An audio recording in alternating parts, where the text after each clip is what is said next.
वन्दितु सौवसिद्धे ध्रुवमचलमनोभमं गदिं पत्ते वोच्छामि समयपाहुड मिनुमो सुदकेवली फणिदम् नमः समयसाराय स्वानुभूत्या चकासते चित्स्वभावाय भावाय सर्वभावांतरच्छिदे। अंतिम शासन नायक 1008 भगवान महावीर स्वामी की जय। द्वादशांग श्रुत देवी की जय। स्वाध्याय कक्ष संपेपर्यंत आपणा सर्वांना चतुर्विध आहाराचा त्याग असणार आहे। समयसार ग्रंथ आणि निर्जराधिकार प्रकरण आणि त्यात आपण काल 198 आणि 199 नंबरची गाथा बघितलेली होती की सम्यक दृष्टी जीव स्वतःला आणि पराला सामान्यपणे कसं जाणतो आणि विशेषपणाने कसं जाणतो। सामान्यपणे जाणत असताना विकार भाव हा जीवाचा परिणाम आहे आणि कर्माचा उदय हा जीवाचा नाही, पण उदयाचं फळ जे काही मिळत आहे जीवाचं सुखदुःख रूप परिणाम ते मात्र जीवाचे आहे। जीवात तो परिणाम होतो आहे, पर्यायी सुखदुःख रूप परिणाम होतात आहे, पण जीवाच्या स्वभावात तो भाव नाही। आणि म्हणून दृष्टी आणि दृष्टीचा विषय म्हणजे उपासना आणि उपास्य, त्रिकाली तत्व आणि मार्ग याच्यामध्ये सम्यक दृष्टीचा राग असत नाही। कारण राग जो आहे हा शुद्धात्म्याला जाणत नाही। जे रागाला पुद्गलाची पर्याय मानतात तेही चूक आहे आणि जे ज्ञानाला रागाला जीवाचा स्वभाव मानतात ते देखील चुकीचं आहे। असा सामान्य विशेष रूपाने हा फरक तो जाणतो। राग दोहोतही आहे, म्हणजे पुद्गलात पण राग आहे आणि जीवात पण राग आहे। पुद्गलाचा राग म्हणजे पुद्गल कर्माचा उदय, पुद्गलाची जी रचना झालेली आहे, कर्मरूप परिणमन झालेला आहे, हा पुद्गल द्रव्याचा राग आहे। आणि त्या राग कषायाच्या उदयामध्ये जीवाचा देखील रागरूप परिणाम झालेला आहे। अशा तऱ्हेने राग हे दोन्ही ठिकाणी आम्हाला दिसतात आणि जीवाच्या राग परिणतीसाठी अंतरंग निमित्त कारण हा कर्मोदयाचा आहे। राग कषायाचा उदय, क्रोध कषायाचा उदय, त्यामुळे जीवाला क्रोधरूप परिणाम झाला। आणि जेव्हा अंतरंग निमित्त कारण असतं त्यावेळेला ते कार्य अवश्यपणे होतच होत। यामध्ये निमित्त कारणावर असा उपचार केला जातो की यामुळे हे घडलं आहे। स्वभावाचं ग्रहण आणि परभावाचं त्याग या जिनागमाचं संपूर्ण सार सिद्धांत समाहित होतो आणि ज्ञानी आपल्या शुद्ध स्वभावी भावाला स्व जाणतो, उपादेय मानतो आणि बाकी पराला भिन्न जाणतो। आत्मतत्वाला जाणणं याचा अर्थ या ठिकाणी केवळ शब्दांनी जाणणं, आगमानी जाणणं हा नसून प्रत्यक्ष त्याचं अनुभवन घेणं हे आत्म्याला जाणणं आहे। आणि असा आत्म्यानुभव म्हणजेच ज्ञान आहे आणि रागाचा त्याग हे वैराग्य आहे। या दोन गाथा ज्या सांगितल्या यात पहिल्यांमध्ये सामान्य रूपाने आणि दुसऱ्यामध्ये विशेष रूपाने भिन्नत्व दाखविले। आता विशेष रूपाने दाखविले याचा काय आशय आहे? जयसेनाचार्यांनी तात्पर्य वृत्तीमध्ये त्याचं स्पष्टीकरण केलेलं आहे। ते म्हणतात की कोणत्याही परपदार्थाला किंवा रागादी भावाला नामोल्लेखपूर्वक त्याग करा, त्याचा नामाचा उल्लेख नाही केला जात आणि केवळ त्याग करा असं सांगितलं जातं, तेव्हा ते सामान्य कथन आहे। आणि ज्या वेळेला त्याचा विशेष सांगितलं जातं की क्रोधाचा त्याग करा, मानाचा त्याग करा, असा त्याग करा, त्यावेळेला ते विशेष कथन म्हटल्या जातं. अशा तऱ्हेने ही गाथा सामान्य विशेषात्मक रीतीने कसं आहे हे सिद्ध केलं. आणि काल आपण बघितलं की जी विकारी पर्याय आहे ही देखील निरपेक्ष पर्याय आहे. जेव्हा आम्ही कर्माकडे लक्ष करतो, पराकडे लक्ष करतो, तेव्हा तो पर्याय आमच्यात होतो. असा निमित्त नैमित्तिक संबंध असला तरी जर आम्ही एकामागून एक क्रमवर्ती रूपाने पर्यायी होणार आहे हे जर आमचं ठरलेलं आहे, नियत आहे, तर यानंतर आमची रागरूप पर्याय होणार आहे आणि तिला पराची कुठलीही अपेक्षा असणार नाही, हेही आम्ही सिद्ध करू शकतो. अशा तऱ्हेने या जयसेनाचार्यांच्या या 199 गाथेच्या नंतर रागो या शब्दासाठी क्रोधो हा शब्द आला आणि परत एक गाथा जयसेनाचार्यांच्या टीकेमध्ये जास्तीची आलेली आहे, ती पहिल्यांदा आपण बघू. कह एस तुच्छ नहवदी विविहो कम्मोदय फल विभागो परदौवाणुव ओगो नदु देहो हवती अण्णानी. क्रोध तुझं स्वरूप का नाही, या प्रश्नाचं उत्तर जयसेनाचार्यांनी भेद भावना रूपाने दिलेलं आहे या गाथेच्या माध्यमातून. काय म्हणतात जयसेनाचार्य की विविध कर्मोदय फलरूप विपाक रूप विभाव परिणाम हा तुझा स्वभाव कसा नाही आहे, हा प्रश्न उपस्थित केला की विविध कर्मोदय फलरूप विपाकरूप विभाव परिणाम हा तुझा स्वभाव कसा नाही. कारण परद्रव्याच्या उदयात उत्पन्न होणारा अज्ञान भाव आणि शरीरादी माझा स्वभाव नाही. सांगितलं की जे परद्रव्याची उपज आहे, कर्मोदयामध्ये जो होतो आहे, हा माझ्यात होत असला तरी देखील तो माझा स्वभाव नाही आहे. शरीर तर प्रत्यक्षामध्ये पुद्गल जनित आहे. आहार वर्गणेपासून शरीराची रचना झाली आहे. प्रत्यक्षामध्ये त्याच्यामध्ये स्पर्श रस गंध वर्ण गुण दिसतात आहे आणि म्हणून ते माझं नाही हे तर मी समजू शकतो. पण आत्म्यामध्ये उत्पन्न होणारा हा जो विभाव परिणाम आहे हा देखील कर्मोदयात झालेला आहे आणि म्हणून तो माझा नाही. जीवात पूर्वबद्ध पुद्गल कर्मरूप द्रव्य क्रोधाचा विशेष विपाकाने आत्म्यात होणारा, म्हणजे क्रोध कशाचा उदयाला, पूर्वी बांधलेले जे कर्म आहे त्यापैकी आता समजा क्रोध कशाचा उदयाला, याला म्हणायचं द्रव्य क्रोधाचा उदय. कारण ती कर्माण वर्गण आहे, ती अशी कर्मरूप संचित झालेली आहे आणि त्याचा आता उदय आलेला आहे, म्हणजे हा द्रव्य क्रोधाचा. आणि विशेष का म्हटलं की त्याला नाव दिलेलं आहे, क्रोधाचा उदय आहे, मानाचा उदय आहे. नाव जेव्हा दिलं जाईल तेव्हा ते विशेष कथन आहे. याच्या विपाकाने आत्म्यात होणारा पण आत्मतत्वापासून भिन्न, एकाच याच्यामध्ये दोन त्यांनी गोष्टी साधल्या की तो आत्म्यात होत आहे हेही सांगितलं, पण आत्मतत्वापासून भिन्न म्हणजे स्वभाव जो आहे, तत्व जे आहे ते तत्रूपतेला धारण करणार असतं आणि त्या आत्मतत्वामध्ये हा राग बसत नाही.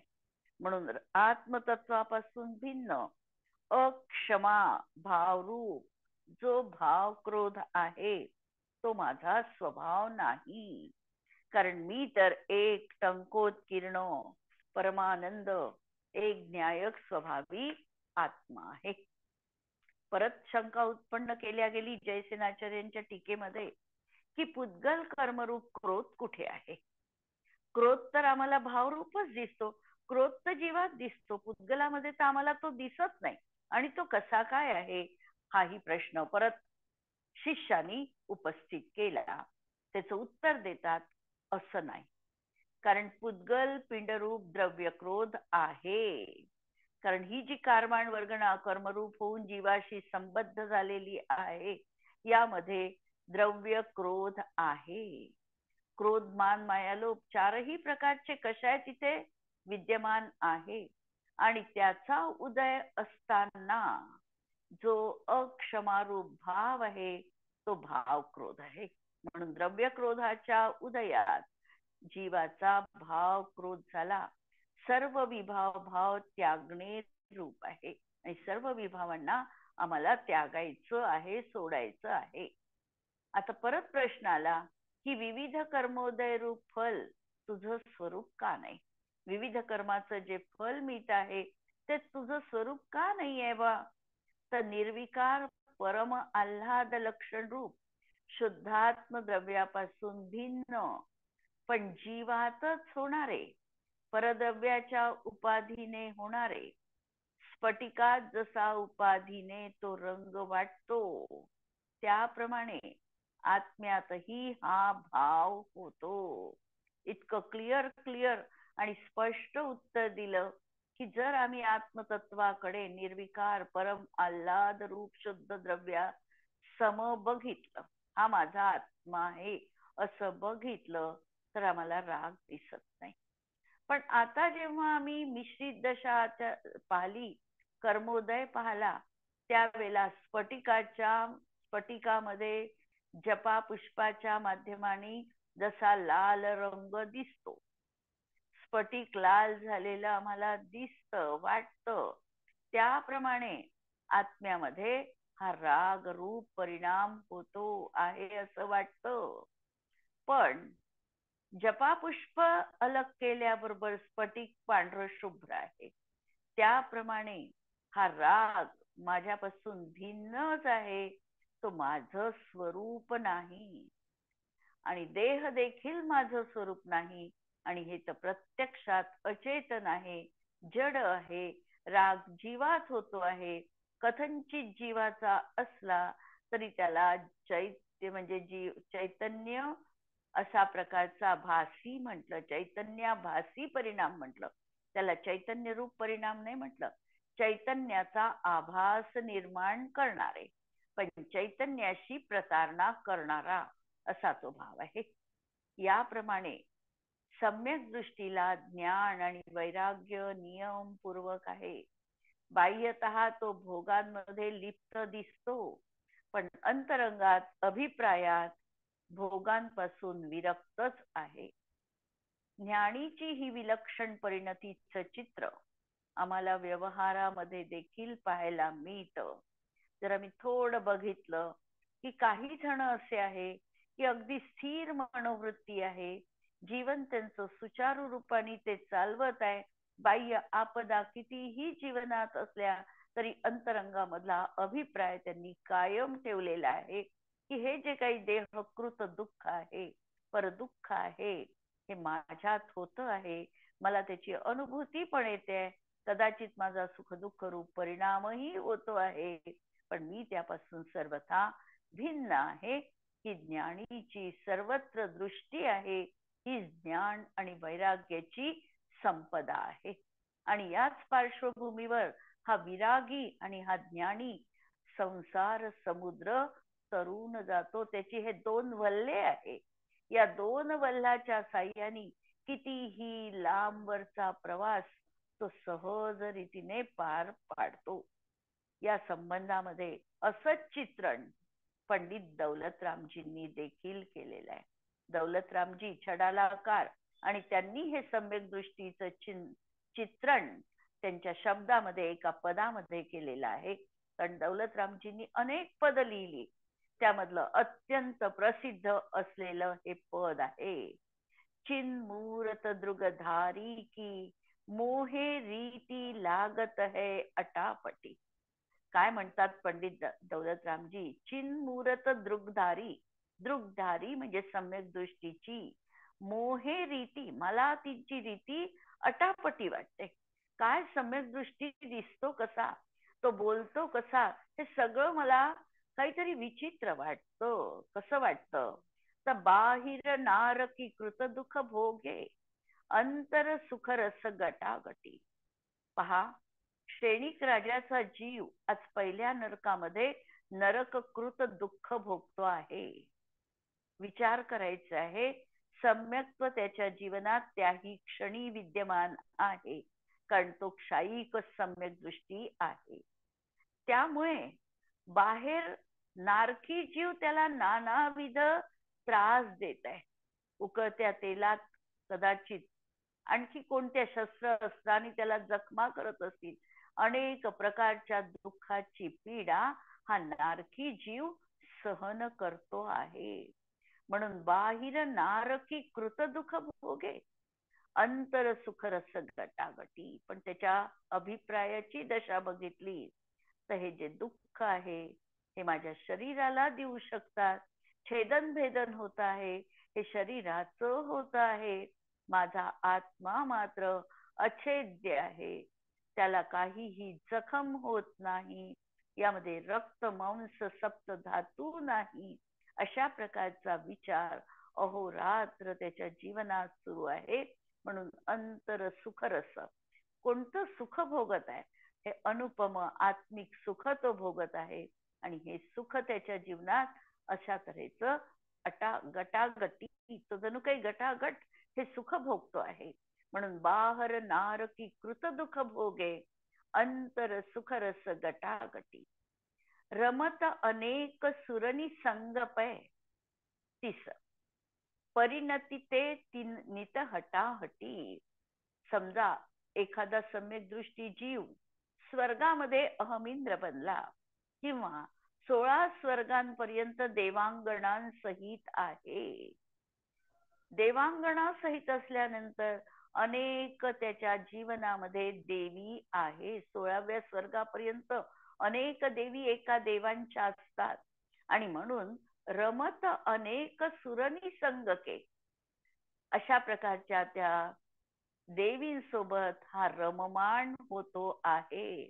बाहेर तर आम्हाला वाटतं की अरे हा तर पूर्ण आसक्त होऊन भोग भोगतो आहे. पण परिणती ते नित हटाहटी. पण त्याची परिणती कशी आहे? हे सगळं माझ्यावर सुख अनुकूलता येऊन लादल्या गेलेली आहे. मला याच्यापासून सुटायचं आहे. म्हणून याला नित्य हटाहटी हे जीवनात कधी दूर होईल आणि कधी मी मनुष्य भव धारण करून मुनिव्रत धारण करून मोक्ष सुखाला अनुभवेल, की त्या सम्यक दृष्टी जीवाची तिथे स्वर्ग सुख भोगत असताना अशा प्रकारची भावना आहे. 16 स्वर्गापर्यंत तर सुरणी म्हणजे देवांगणा सोबत आहे. पुढे जेव्हा 9 अनुत्तर आणि 5 अनुदिश मध्ये त्याचा जन्म होतो, तिथे तर सगळेच सम्यक दृष्टी आहे. आणि सम्यक दृष्टी आहे त्यांना नित्य त्यांचा उपयोग हा तत्व चर्चेमध्ये व्यतीत होतो. आणि तरी देखील त्यांना ती कैद वाटते आहे. आणि कधी हे जीवनातलं देव पर्याय सुटेल हा अभिप्राय त्याच्या जीवनात आहे. ही आकुलता नाही आहे, ही भावना आहे. जर म्हणाल तुम्ही तिथे तो आकुलता करतोय, तर आकुलता नाही करत आहे. पण त्याची ही नित्य भावना आहे की मला मनुष्य पर्याय संयमामध्ये व्यतीत करायची घडी आहे आणि मला त्याला अनुभवायचंय.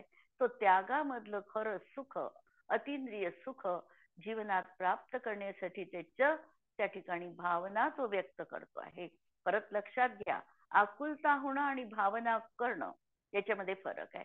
तसंच इच्छा होणं आणि भावना व्यक्त करणं याच्यामध्ये फरक आहे. जेव्हा आम्ही म्हणतो की सगळ्या प्रकारचं असं मला दुःख खो, कम्मक खो, भोहिला हो, सुगही गमनम, समाही मरणम, जिनगुण संपत्ती हो मज्जम, हे जेव्हा आम्ही भक्तीची अनसुळी म्हणतो त्यावेळेला मनामध्ये ही भावना आम्ही व्यक्त केलेली आहे की हे भगवान माझ्या दुःखांचा नाश हो. ही इच्छा नाही आहे, कामना नाही आहे, त्याला भावना म्हणा. की हे भावनेचं पूट जितकं वारंवार वारंवार आमच्या जीवनाला संस्कारित करेल तेवढं आमच्यासाठी उत्कृष्ट आहे. अशा तऱ्हेने ही भावना की अंतर सुखरस परिणती ते तिनंत हटाहटी. पुढे पंडित दौलतरामजी लिहितात, ज्ञान विराग शक्ती ते विधी, फल भोगत पै विधी घटाघटी. ज्ञान विराग शक्ती ते, त्याच्याजवळ ज्ञान आणि वैराग्याची शक्ती आहे, कारण तो चतुर्थ गुणस्थानवरती आहे.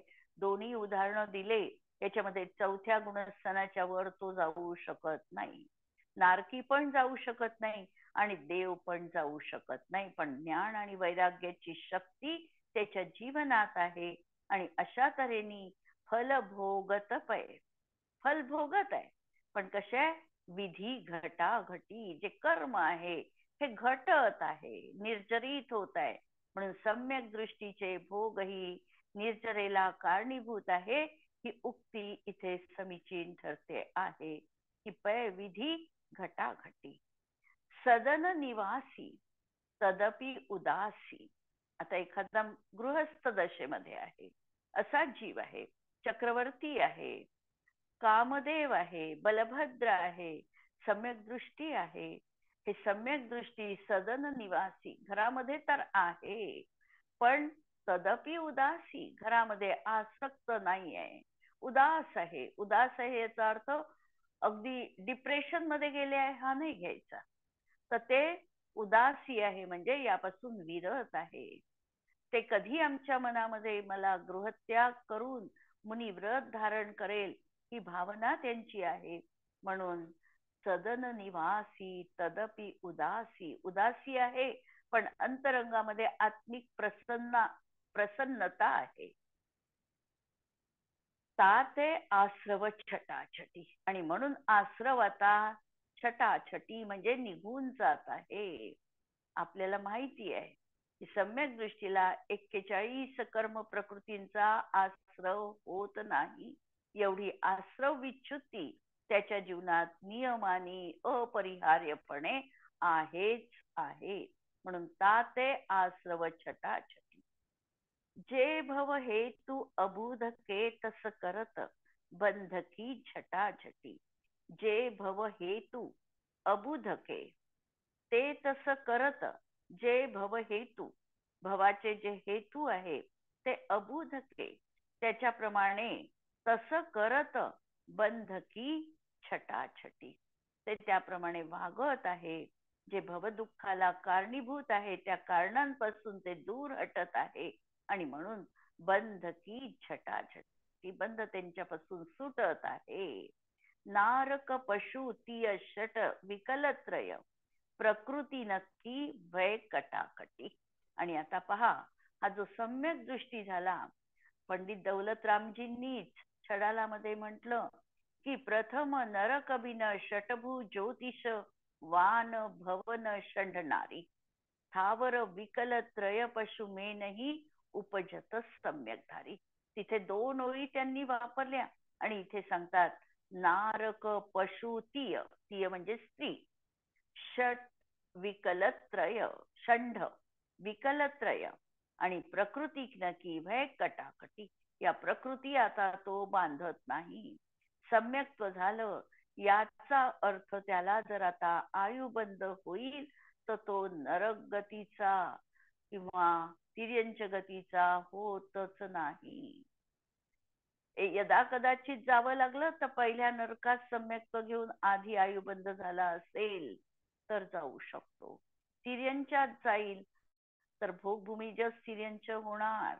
ही सगळी व्यवस्था कर्मकांडाची 2 ओळीत किंवा इथे एका ओळीमध्ये सांगितलं. तीय स्त्री पर्याय तिला कधीही प्राप्त होत नाही, सम्यक दृष्टीला प्राप्त होत नाही. षंढ म्हणजे नपुंसक बनत नाही. विकलत्रय म्हणजे द्विनिंद्रिय तीनिंद्रिय चतुरेंद्रिय मध्ये तो जात नाही. कारण या सगळ्या प्रकृतींचा आता बंध विच्छुद्धी झालेली आहे. या कर्म प्रकृती तो बांधत नाही. आणि छडा सम्यक दर्शनाची जर महिमा पाहायची असेल आणि त्याचं गुणगान आम्हाला जर गायचं असेल तर परत रत्नकरण शावकाचार मधल्या पहिल्या अध्यायातल्या काही श्लोक आम्हाला मुखोद्गत आम्ही करू शकतो आणि करायलाही पाहिजे. जसं ओजस तेजो विद्या वीर्य यशो वृद्धी विजय विभव सनाता महाकुला महार्था मानव तिलका भवंती दर्शन पूता. हा जो दर्शनाने पूत झालेला आहे, पवित्र झालेला आहे, त्याच्या जीवनामध्ये उत्कृष्टातलं उत्कृष्ट असं वैभव तेज ओज विद्या हे सगळं त्याच्या पायाशी लोळण घेते. आणि असं घेत असताना हा तिकडे आसक्त होत नाही. सगळं मिळालेलं आहे पण त्याच्यामध्ये हा गुंतून पडत नाही. सगळ्या गुंतात पाय माझा वेगळा, रंगात रंगुनी मी रंग माझा वेगळा. अशी ही याची मनोवृत्ती आम्हाला जीवनामध्ये पाहता येते. म्हणून नारक पशुतीय षंढ विकलत्रय प्रकृतीनी किवय कटाकटी. संयम धर न सके पै संयम. संयम तर त्यांनी धारण केलेला नाही, पण संयम धारण की उरचटाचटी. संयमी अजून नाही बनला, चौथ्या गुणस्थानात आहे. अपरिहार्यता आहे, तीव्र कर्मोदय आहे, आणि म्हणून संयम धारण करू शकत नाही. परंतु संयम धारण की उरचटाचटी, संयम मी कधी धारण करेल हा भाव आहे. किंवा एखादा संयमी पाहला, एखादा व्रती पाहिला, तर त्याविषयी तो अनुरक्त आहे, त्यांचं वैयावृत्त करण्यामध्ये तो तत्पर आहे, त्यांच्यासारखं आदर्श जीवन त्याला जगायचं आहे, अशी त्याची मनोवृत्ती आहे. आणि तासु सुयश गुण की दौलत के लागी रहे नित रटारटी.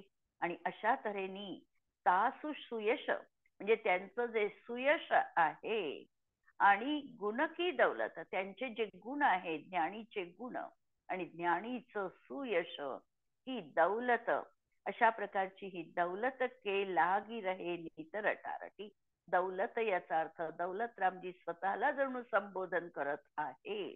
आणि अशा तऱ्हेने हे नित रटारटी माझ्या हृदयामध्ये देखील हा भाव निरंतर राहिला पाहिजे, की ज्ञानीच्या गुणांची आणि यशाची सदा यशोमाळ जयमाला माझ्या हृदयात मला धारण करता आली पाहिजे. हा भाव जेव्हा आम्ही पंडित दौलतरामजीचा वाचतो, त्यावेळेला मन आनंद विभोर होतं आणि सम्यक दर्शनाची महिमा, त्याचं चित्रण आमच्या डोळ्यासमोर प्रत्यक्ष असं आम्हाला अनुभवता येतं. याप्रमाणे सम्यक दृष्टी स्वस्वभावाला जाणून रागादिकांना सोडून नियमाने ज्ञान वैराग्य संपन्न होतो. अशी ही 199 नंबरची गाथा आणि त्यानंतर जयसेनाचार्य मधली एक गाथा जास्तीची. आणि या गाथेचा दोन्ही प्रयोग जर आम्हाला जीवनात करायचा असेल तर पहा, कारण मी पहिलेपासून सुरुवातीपासून समयसार घेते आहे, तेव्हापासून एक गोष्ट प्रकर्षाने सांगते आहे की समयसार सर्वस्वी माझ्यासाठी आहे. आणि म्हणून याचं प्रॅक्टिकल जर करायचं असेल, याच्यासाठी प्रयोगता जर घ्यायचा असेल, तर माझा मीच प्रयुक्त असणार आहे. आणि स्वतःवरच हे सगळे एक्सपेरिमेंट आपल्याला करायचे आहे. करता येतात का हे निदान पाहायचं तरी आहे. या ठिकाणी बघायचं आहे की कर्मोदय जन्य रागादी विभावांना परभाव जाणून, तो रागादी विकार कोणताही असेल, हर्ष विषादाचा असेल, अनुकूल प्रतिकूल असेल, कोणताही हा परिणाम जीवनात आला तरी त्याला जाणून, जाणणार तर आहे, ज्ञानाचं ते सामर्थ्य आहे, परभावालाही हा जाणणार आहे. पण जाणल्यानंतर त्याची उपेक्षा करून, त्याला महत्व न देता निरपेक्ष स्वतत्वाकडे मी माझी दृष्टी लावू शकते का, हा भाव आम्हाला जीवनात या दोन गाथांच्या अनुषंगाने बघायचा आहे. आणि यानंतर आता येणार आहे 200वी गाथा समयसारची, की हाच भाव स्वपरभेद विज्ञानाचा भाव किंवा ज्ञान वैराग्याचं सामर्थ्य हे परत आचार्य प्रगट करतात आहे या गाथेतून. एवं सम्मादिठी अप्पाणं मुनदिजानग सहावम् उदयं कम्म विवागं च मुयदि तच्छं वियाणन्तो. याप्रमाणे सम्यक दृष्टी आत्म्याला न्यायक स्वभाव रूप जाणतो. सम्यक दृष्टीचा अभिप्राय पर्यायी थोडस वेगळं असू शकणार आहे, पण अभिप्राय श्रद्धा, अभिप्राय याचा अर्थ श्रद्धा, श्रद्धा तर त्याची समीचीनच आहे. तो क्षायोपक्षमिक सम्यक दृष्टी असेल किंवा क्षायिक असेल त्याची श्रद्धा ही अत्यंत निर्मल आहे. क्षायोपक्षमिक सम्यक्त्वामध्ये कदाचित चलमल अगाढ दोष असतील, पण त्या दोषांनी सम्यक्त्व त्याचं बाधित जरी थोडं झालं तरी नष्ट झालेलं नाही. थोडं काही त्याच्यात न्यूनता आली आहे, कमतरता आली आहे, पण नष्ट तर झालं नाही. आणि म्हणून त्याचा अभिप्राय क्षायोपक्षमिक सम्यक्त्व असताना सुद्धा समीचीनच असणार आहे. तो आत्म्याला मी एक न्यायक स्वभावी आत्मा आहे, त्रिकाल आहे, अखंड आहे, एक आहे, गुणपर्यायाच्या अतीत आहे, नंतर पर्याय भेदाच्या अतीत आहे, ही नित्यतेची आराधना अंतरंगामध्ये विद्यमान आहे. अशा रीतीने तो जाणतो आहे. आणि तत्व समजून घेऊन राग हा कर्माचा उदय म्हणजे कर्माचा विपाक आहे असं समजून, आणि हा राग जो माझ्या पर्यायीत येतो आहे हा कर्माचा उदय आहे, औपाधिक भाव आहे, कर्माचा रस मला प्राप्त होत आहे हे समजून त्याला सोडतो. अशी ज्ञानीची प्रवृत्ती असते. म्हणजे स्वभावाचं ग्रहण आणि पररूपाचा त्याग हा इथे त्याचा सतत अशा प्रकारची अवस्था त्याच्या जीवनात दिसते. याप्रमाणे सम्यक दृष्टी सामान्यपणे अथवा विशेषपणाने, आम्ही सामान्य आणि विशेष बघितलं की सामान्य सोडा की तू परद्रव्याची साथ सोडून दे, हे सामान्य कथन झालं. पण विशेष कथनामध्ये एखाद्या विशिष्ट व्यक्तीला टार्गेट बनवून त्याला तू सोड. कधी कधी असं म्हटलं जातं की दुसऱ्यांची वाईट माणसांची संगती करू नको, हे सामान्य कथन झालं. पण कधी कधी आम्हाला ज्ञात आहे की ही व्यक्ती वाईट आहे, तर आम्ही तिला टार्गेट बनवून सांगतो की बघ तू या मुलाची साथ जीवनात देऊ नको, हा मुलगा वाईट वागणुकीचा आहे, चालीचा आहे, आणि याच्या सोबत तू राहू नको. हे झालं विशेष कथन.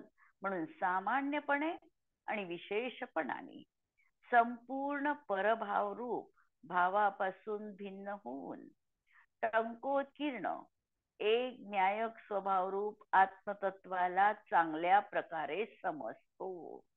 चांगल्या प्रकारे समजतो याचा अर्थ त्याची श्रद्धा अगदी समीचीन आहे. तसेच तत्व जाणून घेऊन स्वभावाचा स्वीकार आणि परभावाचा त्याग यांनी उत्पन्न होणाऱ्या आपल्या वस्तुपणाला प्रगट करतो. जीवाचं वस्तुत्व काय आहे, आत्म्याचं वस्तुत्व काय आहे. वस्तुत्व हा सामान्य गुणधर्म आहे. प्रत्येक वस्तूमध्ये वस्तुत्व नावाचा सामान्य गुणधर्म आहे. आणि हा गुणधर्म हे सांगतो की वस्तू स्वभावानेच स्वतःच्या स्वरूपालाच ग्रहण करू शकते आणि पररूपाला ती ग्रहण करू शकत नाही. स्वचं ग्रहण आणि पराचं अपोहन हीच वस्तू व्यवस्था आहे. अशा रीतीने परभावांचा याला त्याग झालेला आहे आणि कर्मोदय जनित सर्व भावांना सोडतो. पराला सोडलं वस्तुत्व गुणधर्मामुळे, आणि आत्म्यात उत्पन्न होणाऱ्या भावाला सोडलं कर्म उपाधी जन्य असल्यामुळे. अशा प्रकारे सम्यक दृष्टी नियमानी ज्ञान आणि वैराग्याने संपन्न होते, ही गोष्ट सिद्ध आहे. विकार आणि स्वभाव यात जो पृथकपणा जाणतो हे आहे ज्ञान संपन्नता. काय की विकार आणि स्वभाव हे वेगळे आहे हे जाणणं, ही आहे ज्ञान संपन्नता. आणि रागापासून हटणं हे आहे वैराग्य. विरागता आणि ज्ञान संपन्नता जोडी आहे, पण दोन मध्ये फरक आहे. स्वभाव आणि विभाव वेगळं करून जाणणं ही आहे ज्ञानाची अलौकिकता, आणि रागाला राग समजल्यानंतर रागाचा त्याग करणं ही आहे विरागता. असा हा सम्यक दृष्टी जीव. भावार्थ आपण उद्याला बघू. जिनवाणी के ज्ञान ते सूझे लोकालोक, सो जिनवाणी मस्तक नमो सदा देत हो. नमो अरिहंताणम नमो सिद्धाणम नमो आयर्याणं नमो वज्रायाणं नमो लोहे सवसाहुणं. सर्वांना जय जिनेंद्र.